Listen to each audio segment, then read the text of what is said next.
Okay, thank you for the opportunity. That was a wonderful retrospective from Peter, and in fact, he covered a lot of the description of what we're working on now. So I'm just going to provide sort of a brief status update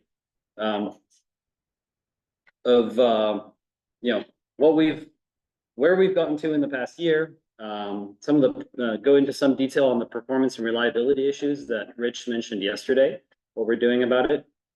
The progress on Kappa and Haka that Peter described the instruments, designs, and then just a few words on our future development plans. So in summary, starting out sort of the past year, the AO systems are in high demand. About 20% or 18% of nights on Keck 1 use the AO system. 91% of those are with the laser guide star. On Keck 2, 40% of the nights are using the AO system. And a smaller fraction of those are LGS. Coincidentally, there are about the same number of LGS nights on the two telescopes, but of course, many more NGS nights on Keck 2, which is really becoming more specialized in natural guide star high contrast science. Simultaneously with all this usage, there are these many upgrades that Peter described going on. We installed new real-time controllers on Keck 1 and Keck 2. On Keck 1, the Kappa system is kind of in the middle of development. We did much of the hardware installation in the past year. Keck 2, the KPIC phase 2.5 upgrade was completed in April. That was a major upgrade to KPIC, and the facilitization of some of the KPIC capabilities was also completed. And then, of course, there are many AO experiments on Keck 2, primarily Keck 2. There are fewer on Keck 1. Peter described several of these: Zernike wavefront sensor on the KPIC, fast and furious focal plane wavefront sensing, predictive control, including speckle nulling as well, not on this list. The ORCID camera, the visible camera, and the IR pyramid wavefront sensor, which is no longer in operation. So there's really just a lot going on the AO systems that we have to manage. The development going on simultaneously with all of the scientific use. Simultaneously, there are transitions in the AO team. I've taken over leading the AO development group from Peter. Percy Gomez is now leading the AO operations group, from taking over from Jim Like. And with Peter's retirement, there are some other changes happening as well. Jacques Delhomme, shown in one of Peter's slides, is departing this month. And Avinash Surendran and Charlotte Guthrie, who were postdocs at Keck, have been promoted to AO scientists and are now taking leadership roles in some of these upgrades. So, of course, there's been a lot of wonderful science in the past year. These are just a few highlights that I picked out of the recently published papers, mostly for how photogenic they are. Like the more airy rings, the more likely you are to make it in this list. Nicole Wallach's survey of protoplanetary disks with gaps, searching for planets in these gaps. Some beautiful disk images, and no planets found, but really spectacular. Peter actually showed some images from this IR photometry of Neptune's regular satellites. That should be regular. Those are the small satellites of Neptune, which turn out to all be quite red, and in fact, very low albedo in the infrared. A survey of faint companions to X-ray binaries. Some surprising results of the wind in the North Polar region of Uranus. This entire region here of these small clouds rotates as a solid body, essentially, with no differential rotation, which is completely unlike the South Polar region of Uranus. And it's quite puzzling that the two hemispheres behave differently. And then this was mentioned yesterday by Hadrian, this publication, sort of reanalysis of the flaring of the Sag star, and this really impressive flare that occurred in 2019 that really sticks out for the entire record. And this really shows the long-term record spanning from 2005 to 2022 of the behavior of our galactic center black hole. Really wonderful work.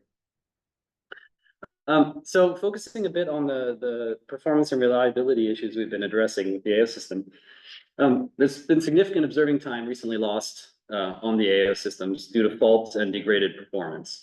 And there are various reasons for these, sort of dividing them into two categories. There are quite a few unintended impacts of our upgrades, and this is just the result of upgrading the system as we're operating it, really, and having to switch between observing modes and make physical upgrades. The new RTCs were implemented in September 2023 and April 2024. On the right, you can see the metrics of by month of our two main AO instruments, OSIRIS and NERC2. In green is the open shutter time, the fraction of science, allocated science time during which the instrument was integrating. And so we want to maximize the green and minimize the red, which is the time lost to faults. And as you can see, there was this big spike of faults in September, October, as we implemented the new RTC on Keck 1. So that's one of the issues that we're addressing, that the implementation didn't go as smoothly as we had planned. And similarly on Keck 2. The COPPA upgrades have had some impacts, particularly the wavefront sensor camera that we implemented for COPPA, the OCAM 2K, and the pupil relay optics have caused some issues. There are various issues related to upgrading servers, the network firewall, Python versions. These things unfortunately can bite you. So in addition to that, there are these aspects that are more outside of our control, but just have to do with the aging of the system and unexpected failures. We had a failure of the strap tip tilt sensor on Keck 2. Recently, the Keck 1 rotator encoder failed, and we're still in the middle of resolving that. Degradation in the Keck 2 tip tilt mirror performance. This 25-year-old tip tilt mirror, beautiful mirror, but it's showing its age, and noise issues with the uplink tip tilt mirror that steers the laser, and then the failures of the infrared wavefront sensor, the wavefront sensor for the infrared pyramid and the Keck PIC DM. So all of these, have contributed to this lost time. And as a result of this, in July, we decided to pause all development activities on COPPA and HAKA and other projects, and really focused on resolving these. And so we're only just starting to see the red coming down here at both ends, but we've made quite a bit of progress. So some of the successes are listed here. We feel the image quality on Keck 1 is restored. This mostly had to do with the new wavefront sensor camera that we implemented, which has some readout problems.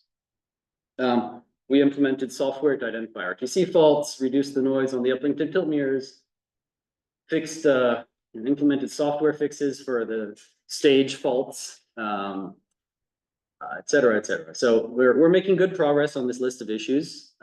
We believe the image quality is back to baseline levels. Reliability, not yet, but we're still working on it and trying to evaluate it. So we plan to hold a development readiness review in October in order to allow us to go back into full-scale development of COPPA and HAKA. In the longer term, we really want to implement better continuous performance monitoring and transition our operation software from IDL to Python, because it's just proving to be too difficult to maintain in this old language, which was never meant to operate AO systems. So I'll be very quick on our current status, because Peter, in fact, covered quite a bit of this. For COPPA, all the pieces are in place, and we're essentially working on software and calibration of the COPPA system. So this fall, we plan to do daytime LTAO testing using the telescope simulator and asterism simulator to test the LTAO system in daytime. Transition to on-sky commissioning in November through April, and then science verification in May through July of next year. Hoping to offer COPPA in a shared risk mode in 25B.